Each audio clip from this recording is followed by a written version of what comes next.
They say the dolls on the island only move when you aren't looking, but I swear one of them turned its head toward me, smiled, and whispered my name. The water around Xochimilco was blacker than the night sky above it, a thick mirror where moonlight struggled to cling. The old trajinera creaked like the bones of something drowned long ago, and every movement made the wooden planks tremble under my feet.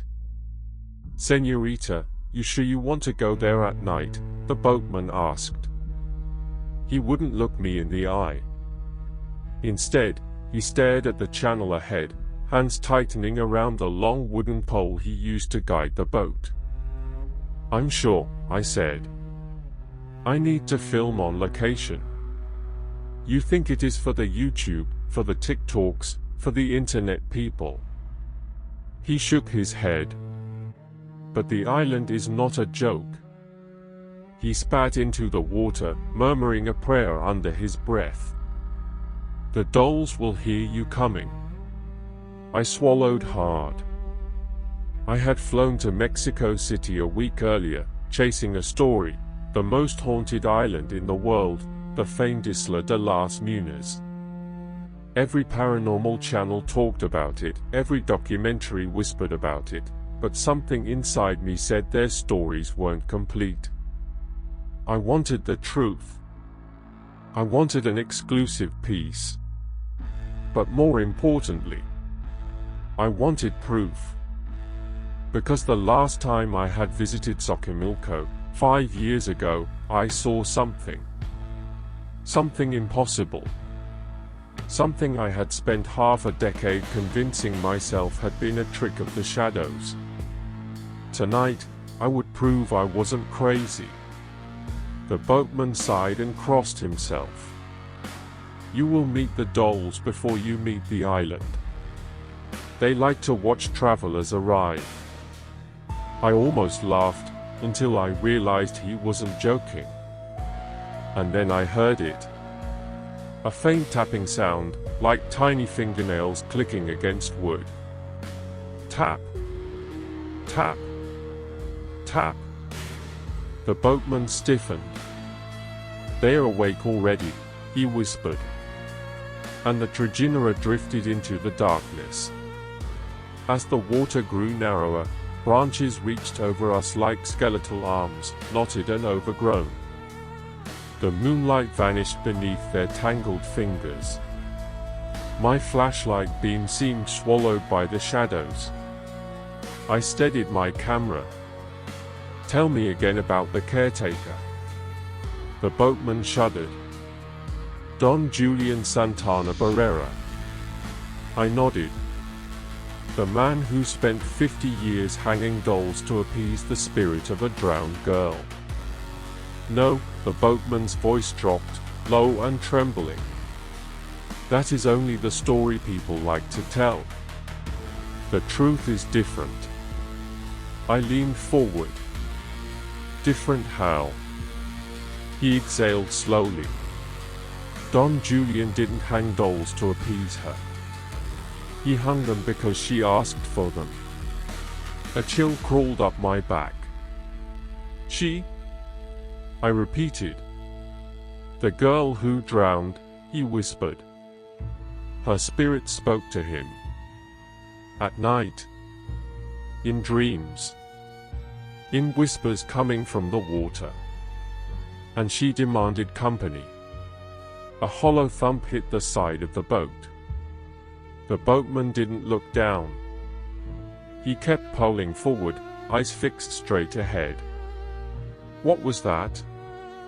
I whispered. He didn't answer, not because he didn't want to, but because he was too terrified. The water around us rippled as if dozens of small hands were brushing the underside of the boat. She told him, the boatman continued, voice shaking, that she was not the only one who drowned here.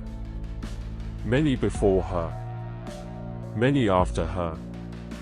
And they were all lonely. Another ripple. Another set of taps. I swallowed. Then why dolls? The boatman finally met my eyes. because she said that souls who die wrong latch onto the first thing they can enter. The hairs on my arms stood up. And dolls, he whispered, have empty faces. Empty bodies. Easy to fill. We drifted around a bend. The air grew colder. And then I saw it, my first doll of the night. Its head hung sideways, neck cracked clean through. Its once white dress was stained with algae and mud. The eyes, one glass, one missing, seemed to shimmer in the dim light. My breath caught. It was facing the water, suspended from a branch by a frayed rope. As the boat drifted past, a breeze lifted its hair, long, filthy strands that brushed the doll's hollow cheek. It looked like it was watching us. I lifted my camera, zooming in. Its remaining glass eye suddenly reflected my flashlight.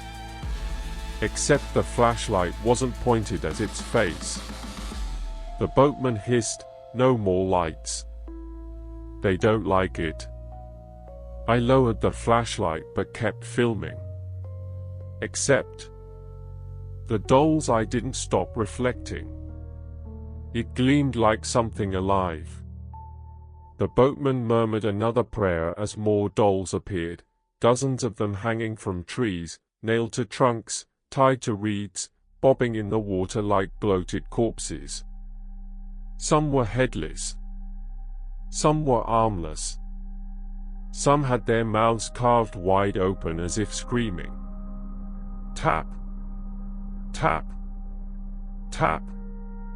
Something bumped the underside of the boat again.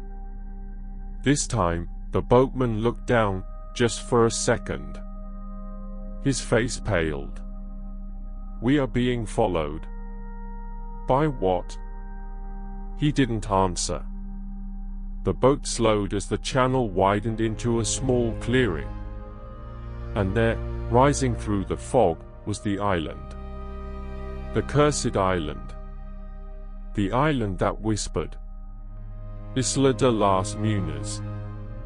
The first thing I noticed was that the air felt different. Still. Heavy. Like the entire island was holding its breath. The second thing I noticed was the sound. A faint rustling. Like wind.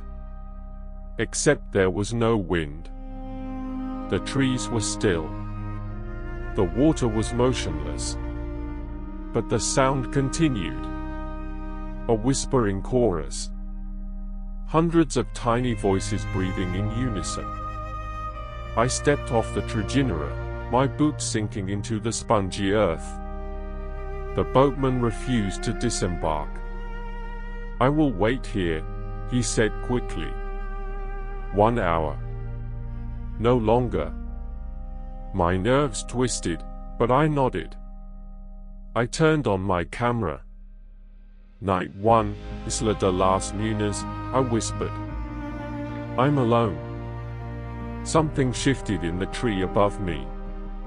A doll swayed, slowly, unnaturally, as if pushed by a hand rather than wind. I swallowed.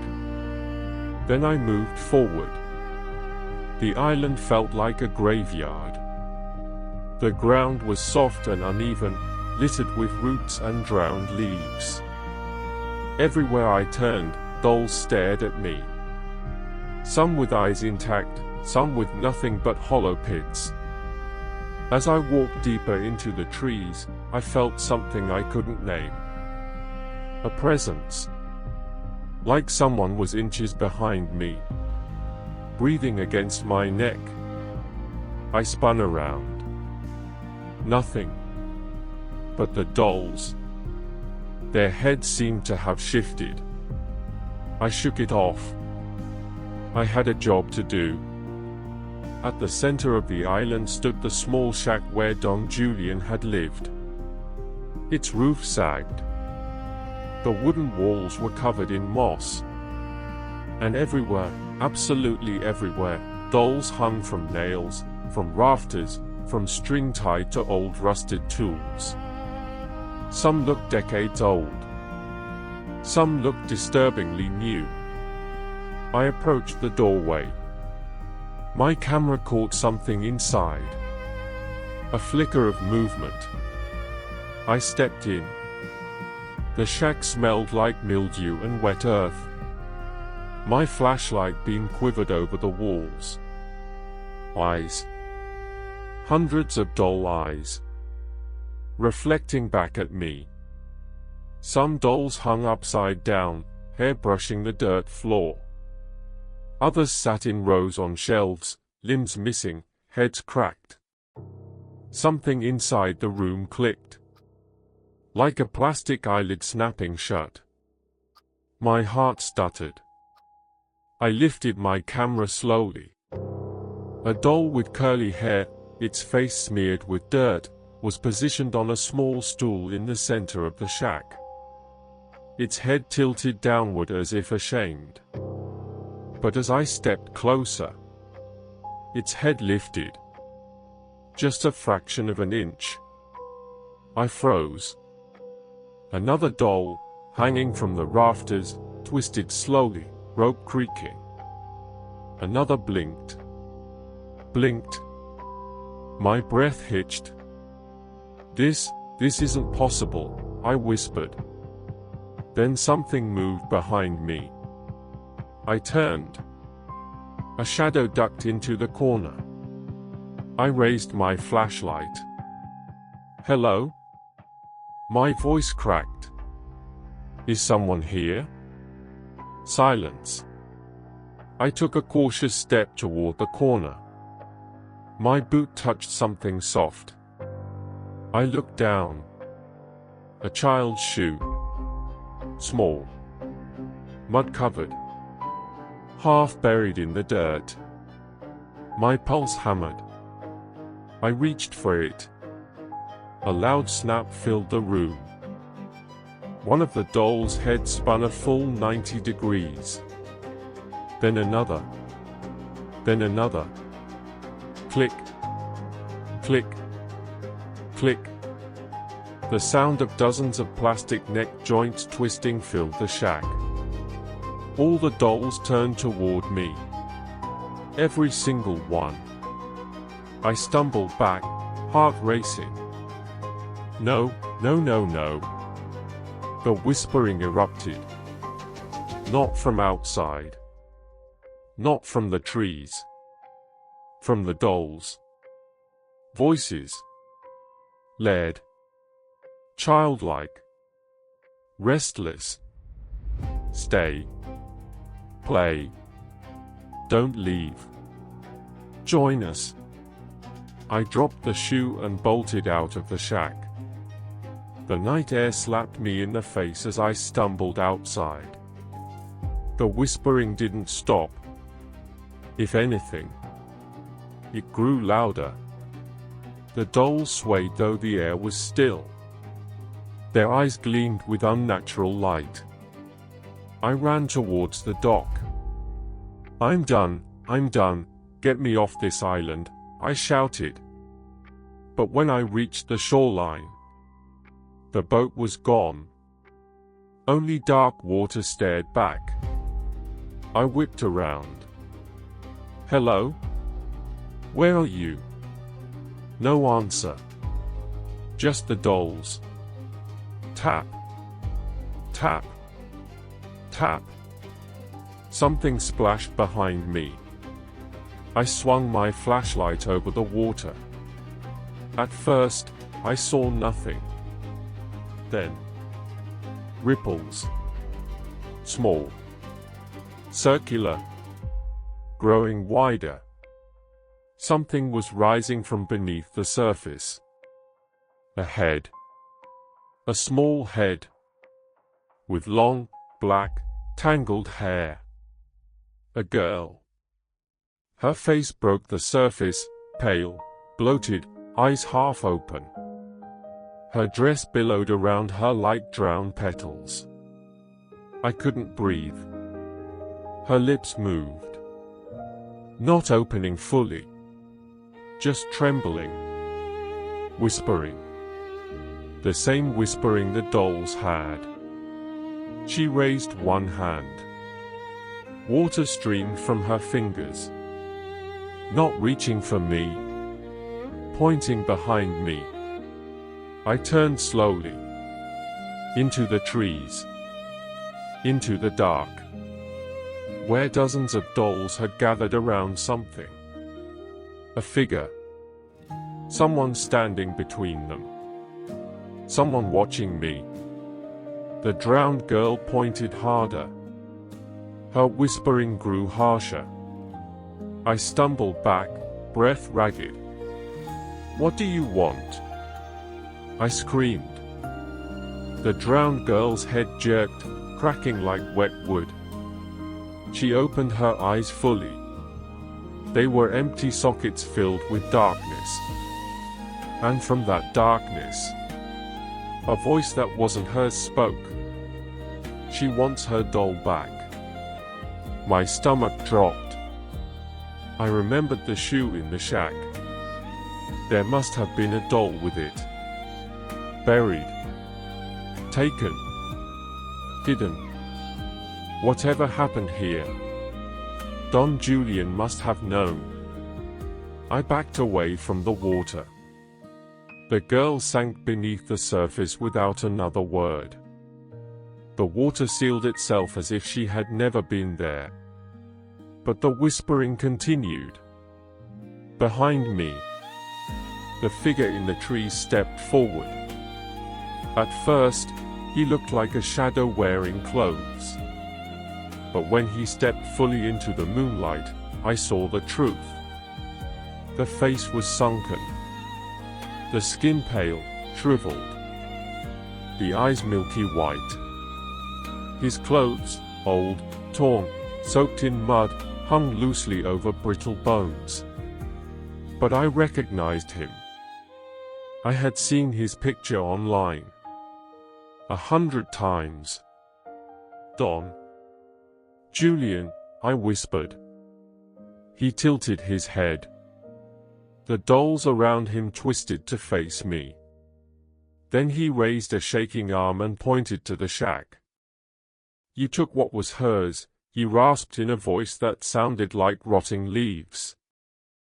"I didn't, I dropped it, I." "Find it," he hissed. "Or she will take you." My chest tightened.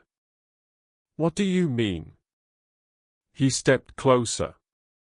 I staggered back. "She drowned because of me," he whispered. "Because I did not help her." I froze. "What?" His voice cracked, trembling. "I saw her in the water. I saw her struggling. But I was afraid." My breath caught. "And now the island wants more," he murmured. "It always wants more." He lunged. I screamed and ran. Branches tore at my arms as I sprinted through the trees. Behind me, footsteps. Slow. Wet. Heavy. I crashed into the shack door, stumbling inside. My flashlight flickered wildly across the walls of dolls. I dropped to my knees, digging frantically where I had found the shoe. My hands hit something hard. A wooden box. Old. Water-warped. Wrapped in frayed rope. I pulled it free and ripped it open. Inside lay a doll. Not like the others. This one was pristine. Beautiful. Handmade. Its dress, white once, was now stained with dirt. Its painted face was serene, eyes closed as if sleeping. And around its neck, a small pendant shaped like a butterfly. My breath caught. The same pendant worn by the drowned girl. I lifted the doll.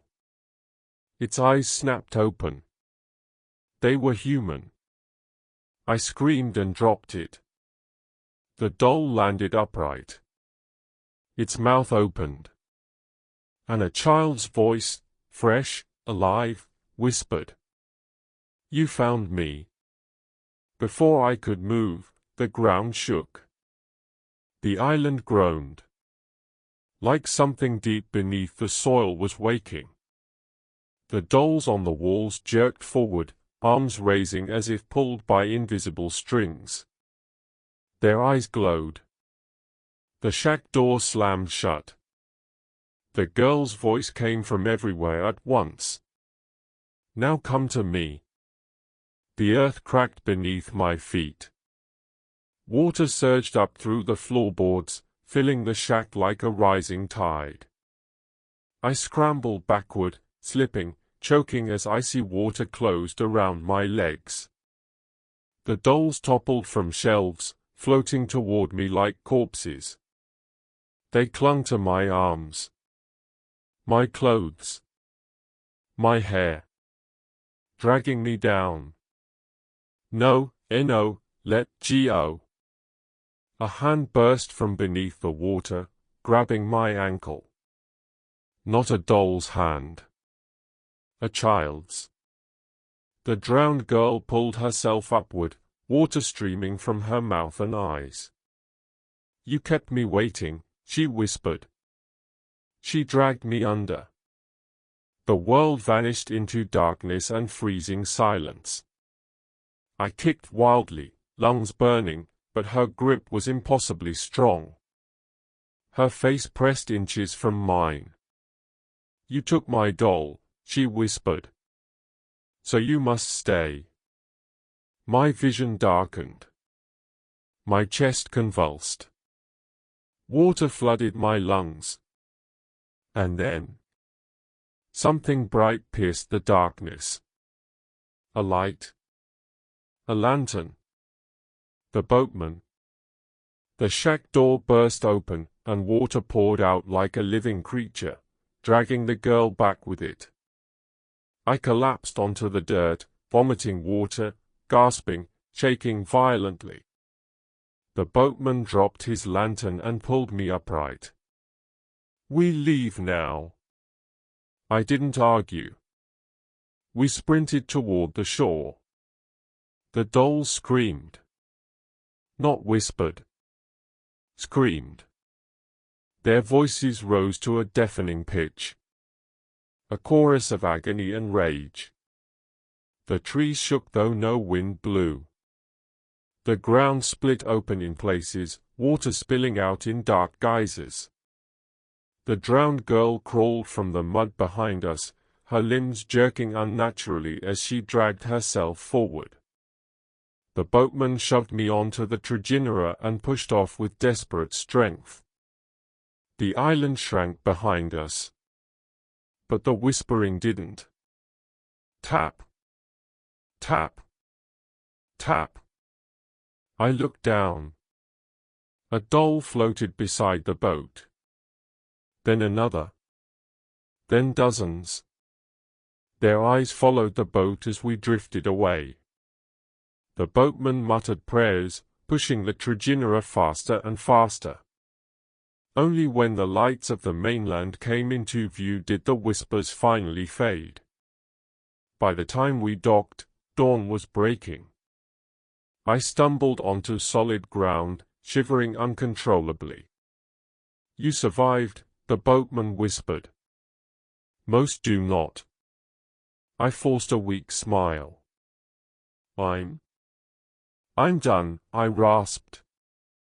"I'll never go back." He stared at me with pity. "You don't understand," he whispered. I frowned. "What?" "You brought something back." My blood turned to ice. "What do you mean?" He pointed to my backpack. My soaked, dripping backpack. It was moving. Slowly.